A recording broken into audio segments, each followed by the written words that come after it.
એકવાર આપઘાતનું નાટક કરીને લોકોને સુખમય જીવન જીવવાની વાર્તા કહેતો આ પ્રદીપ ગુરુજી હવે જેલના સળિયા ગણશે. છેલ્લા કેટલાક સમયથી ધર્મની દુકાન ખોલીને બેઠો હતો અને ચીનની મદદથી ગુજરાતમાં નકલી નોટોનું કારોબાર કરતો હતો. ધર્મના નામે ધતિંગ કરનારા સાધુને જુઓ ઇન્ડિયા વોઇસ પર.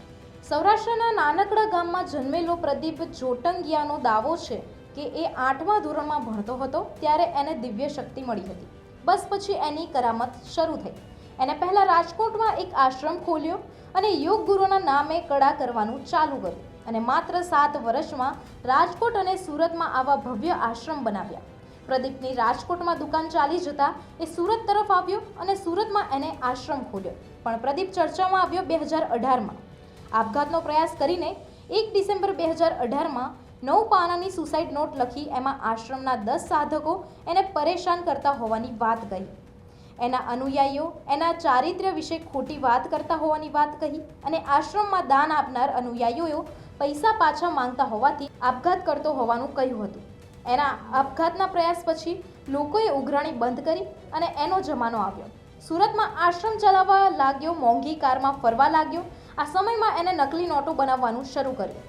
આશ્રમમાં નકલી નોટો છાપી એને અમદાવાદ પહોંચાડતો હતો ત્યારે એની કાર ક્રાઇમ બ્રાન્ચે પકડી અને એમાંથી 2 કરોડથી નકલી નોટો મળી આવી અને પોલીસે બની બેઠેલા આ પ્રદીપ ગુરુની ધરપકડ કરી અને ત્યારબાદ વધુ તપાસ હાથ ધરી છે. એકવાર આપઘાતનું નાટક કર્યા બાદ સુખમય જીવન જીવવાની લોકોને વાર્તા કહેતો આ પ્રદીપ ગુરુજી હવે જેલના સળિયા ગણશે. આપ સૌનો જાણ કરવામાં આવે છે કે જે આરોપીઓ હતા એ લોકો ચાઇનાથી જુદા જુદા પોર્ટલ મારફત અને એજન્ટો મારફત એ લોકો દ્વારા હાઈ ક્વોલિટી નોટ્સ અને પ્રિન્ટિંગ મટીરિયલ ઇમ્પોર્ટ કરવામાં આવેલું હતું, જેમની પેમેન્ટ અત્યાર સુધી મળતી માહિતી મુજબ એ લોકો આગળ ક્રિપ્ટોમાં કરવામાં આવેલ હતી. તે ફાઇનાન્શિયલ લિંક્સની તપાસ અત્યારે ચાલુ છે. વધુમાં આપશ્રીઓનો જણાવવામાં આવે છે કે અમદાવાદ ક્રાઇમ બ્રાન્ચ દ્વારા એમ આરોપીઓની પૂછપરછમાં ખબર પડી કે એ લોકો સેટિંગ કરવા માટે, કેલિબ્રેશન કરવા માટે એ લોકો ચેટ જીપીટી અને જુદા જુદા એઆઈ એજન્ટ જેથી સારી ક્વોલિટીનો પ્રિન્ટઆઉટ થાય અને એ પણ નોટ કોઈ સામાન્ય માણસ સામાન્ય રીતે નહીં ઓળખી શકાય એ રીતને એ લોકો દ્વારા એઆઈની પણ મદદ મેળવવામાં આવેલ હતી. સર, કોણ જે રોલ છે 7 જણાનો રોલ શું છે? દરેકનો એક વ્યક્તિનો રોલ સમજાવો. એમાં જે મુકેશભાઈ ઠુમર છે એ અને બીજા જે આરોપીઓ છે એ લોકો દ્વારા પ્લાનિંગ કરવામાં આવેલ હતું કે એ હાઈ ક્વોલિટી નોટ્સ બનાવશે જેથી એ લોકો આર્થિક વ્યવહારમાં એ લોકો નોટ્સનો વાપરશે. પહેલાં એ લોકો દ્વારા અમુક છૂટક હાઈ ક્વોલિટી નોટ્સ બનાવવામાં આવેલ હતા જે લોકો છૂટક રીતે તેમજ મોટી એ લોકોએ કોઈ લેવડ દેવડ કરી હોય એમાં મિક્સ કરીને પણ આપવામાં આવેલ હતો. જ્યારે એ લોકો સક્સેસ થયા કે છૂટકમાં પણ આ નોટો પકડાવતી નથી ત્યારે એ લોકોએ આગળ બીજા એજન્ટ્સો શોધ્યા અને જે ઉપર આગળ ક્રાઇમ બ્રાન્ચ અત્યારે તપાસ કરી રહી છે. નોટો બનાવી અને માર્કેટમાં ફરતી કરવામાં એ લોકો સફળ રહ્યા છે.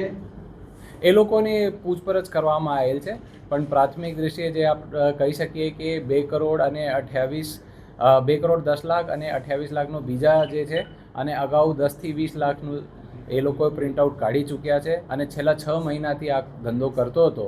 તો એ દિશામાં પોલીસ આગળ તપાસ કરી રહી છે. એ લોકોની ભેગા મળીને પ્લાનિંગ કરવામાં આવેલી હતી કે કઈ રીતે એ નોટ બનાવી શકે. તો એ લોકોએ જુદા જુદા લોકો જોડે વાત કરી અને એ લોકોનો ખબર પડી. એ પોતે પણ રિસર્ચ કરતા હતા તો એમને એક એજન્ટ મારફત એમનો અમુક ચાઇનીઝ કોન્ટેક્ટ્સ મળ્યા અને એ ચાઇનાથી એ લોકો ડુપ્લિકેટ ઓળખાણ છુપાવી ડબ્બાઓમાં, પુઠ્ઠાના બોક્સીસમાં જે હાઈ ક્વોલિટી પ્રિન્ટિંગ મટીરિયલ છે જેમાં ઘણા બધા સિક્યોરિટી ફીચર્સ પ્રી એમ્બેડેડ જ હોય કે જે હાઈ ક્વોલિટી કાગળ હોય એમને અંદર પ્રી એમ્બેડેડ એ લોકો સિક્યોરિટી ફીચર સાથે એ કાગળો ઇમ્પોર્ટ કરાવ્યા હતા અને ફાઇનલ અહીંયા એસેમ્બલી કરીને પ્રિન્ટઆઉટ કાઢીને એ લોકોનું વાપરવામાં આવેલું હતું. તો પ્રદીપ ગુરુજીનો શું રોલ છે? મેઇન આરોપી એ છે, એના આશ્રમમાં બનતું હતું. એ જે છે એ રંગે હાથો પકડાયેલા છે અને આગળની પૂછપરછ ચાલુ છે. કોણ છે? બેકગ્રાઉન્ડ શું છે? એ પ્રદીપજી છે એક યોગ ગુરુ કહે છે અને એ જે આપને એ લોકોના ત્યાં ભેગા થયા હતા બધા આરોપીઓ અને એમને જે ગાડીમાંથી મુદ્દામાલ સાથે અટકાયત કરવામાં આવેલ છે. નોટો જે પકડવામાં આવી છે સર, એ નોટો ક્યાં લઈ જતા હતા? મતલબ અમરાવતી આપણે પકડી છે પણ ક્યાં કોણે સપ્લાય કરવાના? એ આગળ આપણે બીજા 2 આરોપીઓનો પણ નામ મળેલા છે જેમના ઉપર તપાસ ચાલુ છે, જેમના ઉપર એ અમુક ટકાવારીમાં નક્કી કરીને એ વાપરવાનો પ્રયાસ કરતા હતા. સાહેબ અમદાવાદના કે બહારના બંને જે છે એક અમદાવાદનો છે અને એક બીજા બહારના છે, એમને ઉપર પણ આપણે તપાસ ચાલુ છે. અને અમુક જે ચાઇનીઝ એજન્ટ અને ચાઇનીઝ પોર્ટલ્સના અને જે ચાઇનીઝ ટેકનિકલ ડિટેલ્સ મળી છે એ દિશામાં પણ અમદાવાદ ક્રાઇમ બ્રાન્ચ તપાસ કરી રહી છે. કેટલા સાહેબ, આરોપી રૂપિયા મુકેશ અને જે પ્રદીપ ગુરુજી છે બંનેનો શું સંપર્ક હતો, કેવી રીતના કોન્ટેક્ટમાં આવ્યા અને આ નોટોનો જે પ્લાન કોનો હતો, ગુરુજીનો હતો કે એ લોકો અગાઉ જે યોગ ફાઉન્ડેશન ચાલે છે એ બધા એમાં મેમ્બર હતા, જેમના સંચાલક એ પ્રદીપ મહારાજ ગુરુજી જોટંગિયા હતા.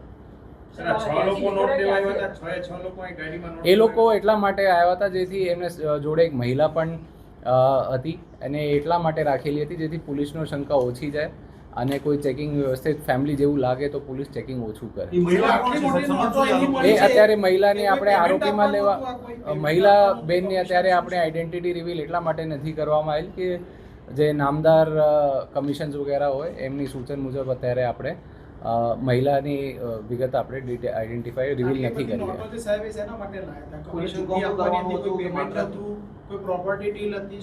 હા, એ આપને જે અગાઉ જાણ કરવામાં આવેલું છે કે એ લોકો જ્યારે પહેલાં છૂટક નોટો પ્રિન્ટ કાઢી અને એમને છૂટક રીતે પણ વપરાશ કર્યું અને એમનો કોન્ફિડન્સ વધી ગયું કે ભાઈ છૂટક સિંગલ નોટ પણ ઓળખાતા નથી, ત્યારે એ લોકોનું કોન્ફિડન્સ વધ્યું અને ધીમે ધીમે એમને ક્વોન્ટિટી વધારવાનું ચાલુ કર્યું.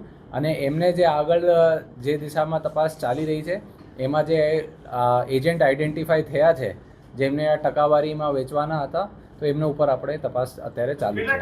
સિરિયલ નંબર છે, સિરિયલ નંબર પણ એ લોકો મોડસ ઓપરેન્ડી છે કે બધી સિરિયલ નંબર અલગ અલગ છે એવું છે? નહીં, એ લોકો જે સોફ્ટવેર વપરાશ કરતા હતા અને એ લોકોને જે પ્રમાણે આગળથી પ્રી એમ્બેડેડ સિક્યોરિટી ફીચર્સ મળેલા હતા એમાં જુદા જુદા એ લોકોએ સિક્યોરિટી નંબર આપણે જે નોટનો નંબર હોય એ તમામ નોટોમાં અલગ જ છે. હા, એ સુરતથી અહીંયા અમદાવાદ બાજુ આવી રહ્યા હતા.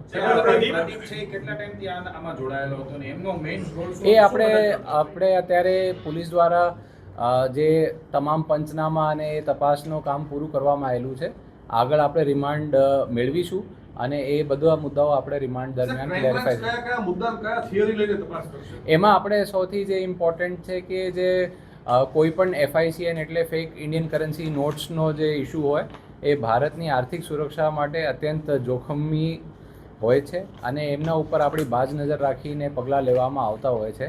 તો આપણે એ બધા વિચાર કરી રહ્યા છીએ અને તપાસ કરી રહ્યા છીએ કે એ પ્રમાણે કોઈ બીજા મોડ્યુલ કે બીજા નેટવર્ક તો નથી ચાલતું અને આ લોકો કઈ રીતે કઈ જગ્યાથી બીજા ઇમ્પોર્ટ્સ કરાયેલા છે અને એ લોકો સિવાય પણ કેટલાક બીજા લોકો હોઈ શકે જે આવી રીતે ઇમ્પોર્ટ કરાયા છે. એ દિશામાં અમારી તપાસ ચાલુ છે. એમને જુદા જુદા જગ્યાઓ વાપરેલી છે, અલગ અલગ જિલ્લાઓમાં એ લોકોએ છૂટકમાં પણ આપેલી છે. દાખલા તરીકે કરિયાણાની દુકાનમાં પણ આપીને ટ્રાય કરેલું છે. તો એ આપણે કઈ કેટલા રૂપિયાની નોટો છે?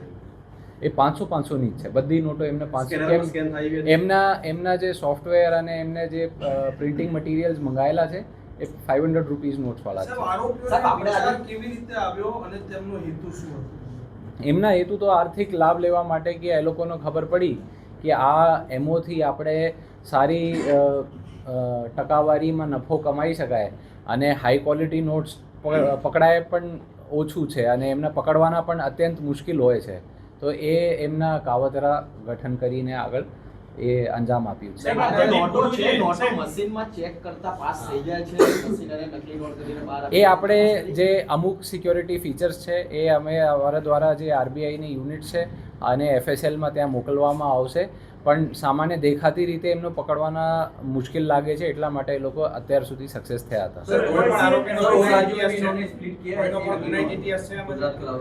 એ લોકોનો અમુક લેતી દેતીના પ્રશ્નો છે પણ ગુનાહિત ઇતિહાસ અત્યારે તપાસ કરી રહ્યા છે. એ ચેક બાઉન્સ અને 138 વગેરેના 1-2 ઉપર ઇસ્યુ ચાલે છે. એ મુકેશભાઈ ઉપર જ 138નો એક ઇસ્યુ ચાલે છે. એ આપણે તપાસ કરી રહ્યા છીએ. સાહેબ પ્રદીપ ઉર્ફે ગુરુજી રાજકોટમાં પણ રૈયા રોડ ખાતે લોકોનું ફૂલેકું ફેરવીને ત્યાંથી ભાગી છૂટ્યો 5 વર્ષ પહેલા એવી વાત સામે આવી રહી છે. તેને લઈને કોઈ ગુના તેની કોઈ ભૂતકાળ સામે આવે છે? એ આપણા રિમાન્ડ દરમિયાન બધા મુદ્દાઓ આપણે કવર કરવામાં આવશે. સાહેબ, એનો જે યોગા આશ્રમ છે એની સીધી રીતે સંડોવણી અને અનુયાયીઓ આવતા એનો ઉપયોગ કર્યો હોય એવું ખરું? એ અત્યારે આપણે જે આપ સૌનો જાણ કરવામાં આવેલું છે કે ગઈ રાતે જ મોટો ઓપરેશન બહાર પાડ્યું છે અને આપણા રિમાન્ડમાં આ બધા મુદ્દા આપણે કવર કરવામાં આવશે. આ છાપકામ કરવા માટે કોઈ સ્લોટ ટાઈમિંગ કે નક્કી કર્યો તો ખરા અને કઈ જગ્યાએ કર્યો? એ લોકોએ જે ટાઈમિંગ નક્કી કર્યું હતું એ ત્યાં સુરત બાજુ જે લોકોની પ્રિન્ટિંગ પ્રેસ હતી અને એ લોકો આઈડેન્ટિફાઈ કર્યા હતા કે બહારથી લાગે કે સ્ટેશનરીનું કામ ચાલે, જે એમના બોક્સીસ હોય એ પણ સ્ટેશનરી જેવા જ લાગતા હતા, જેથી કોઈને બહારથી ખબર ના પડે. આશ્રમની અંદર નોટ છપાતી હતી કે મુકેશના ઘરે? કઈ જગ્યાએ? આશ્રમમાં છપાતી હતી કે નહીં નહીં, એ બહાર એમના ઘરે છપાવતી હતી આશ્રમમાં. ગુરુજીના મુકેશના સર, એ પ્લેટ હતી એમની જોડે. એ પ્લેટ એટલે એ લોકો દ્વારા જે પ્રી ઓર્ડર્ડ પેપર હતા, હાઈ ક્વોલિટી પેપર નોટ્સ માટે જે પેપર મંગાવેલા હતા, એમને કન્ફિગરેશન હાઈ ઇન્ડસ્ટ્રીયલ ગ્રેડ પ્રિન્ટરમાં કરેલી હતી. સર, એક પેપરમાંથી કેટલી નોટો છપાતી હતી? એક A4 સાઇઝમાં 3 નોટ. સાહેબ, આ એક નોટ છાપવા પાછળનો ખર્ચ કેટલો થાય? એ આપણા જે ઇંકની, વીજળીની અને જે એમને જે પેપરો મંગાવેલા છે એમની જ કોસ્ટ થતી હતી. બહુ જાજુ નહોતો, એટલા માટે એ લોકો કરતા હતા.